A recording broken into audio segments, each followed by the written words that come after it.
Crown and Blood, Season 1, Episode 4. No turning back. There's a difference between pressure and impact. Pressure builds slowly. It warns you. It gives you time to adjust. Impact doesn't. By the time you feel it, something is already broken. Blackstone City doesn't know it yet, but tonight marks a shift. Not a headline moment, not something the news will explain clearly.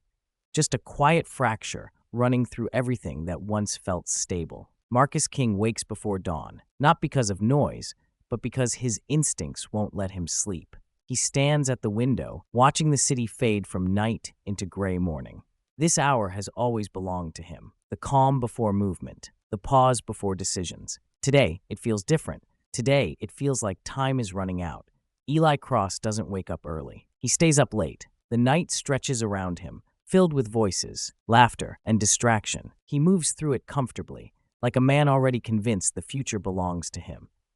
But beneath the confidence, something is burning. Resentment doesn't shout. It whispers. Eli pours another drink, watching the city lights through the glass. He doesn't need Marcus anymore. That truth has settled in his bones. What he needs now is proof. Across town, Naomi King sits in silence. Her phone rests on the table beside her. Unread messages, unanswered calls. She has spent years believing she could balance everything. Love, protection. Tonight, that belief feels fragile. She knows something is coming. She just doesn't know which side it will come from. The fallout begins quietly. A meeting that doesn't happen. A delivery that doesn't arrive. A promise that goes unanswered. By midday, rumors start moving. Not loud ones, careful ones. People begin choosing sides without saying it out loud. Marcus feels it immediately. Phones ring less. Eyes linger longer. Conversations end quicker. This isn't panic. It's alignment. Marcus calls Eli. Once, then twice. No answer. That's when Marcus understands something critical. This is no longer about control. It's about challenge. Detective Ryan Cole gets his first real confirmation. A report crosses his desk. Small, technical, easy to overlook. But Cole doesn't overlook details. Two familiar names appear in places they shouldn't. Not proof, but enough to smile. Finally, he says to no one. That night, a line is crossed. Not publicly, not loudly. A trusted figure, someone neutral, someone respected, is removed from the board. Not erased, just silenced enough to send a message.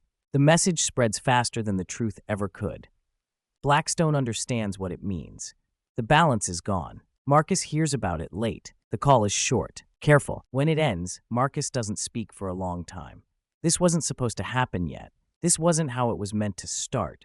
But once blood enters the equation, even indirectly, there is no returning to negotiation. Eli stands in a quiet room afterward, alone. The woman who once distracted him is gone. The music is off. The air feels thin. For the first time, Eli doesn't smile. He knows what he's done.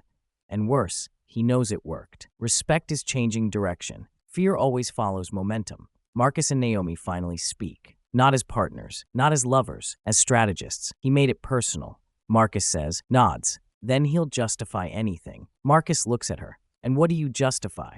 Naomi holds his gaze. Survival. The word lands heavier than either of them expected. By the end of the night, Marcus makes a decision he's been avoiding since the beginning. He stops waiting. He stops hoping. He starts preparing, because peace only exists when both sides want it.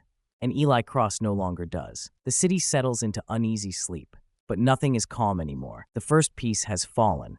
Not the biggest, not the loudest, just the one that proves the rest will follow. And in Blackstone City, once fallout begins, it doesn't stop. End of episode 4. In the next episode of Crown and Blood, retaliation replaces restraint, alliances collapse, and the city moves closer to open war. Next episode, Blood in the Open,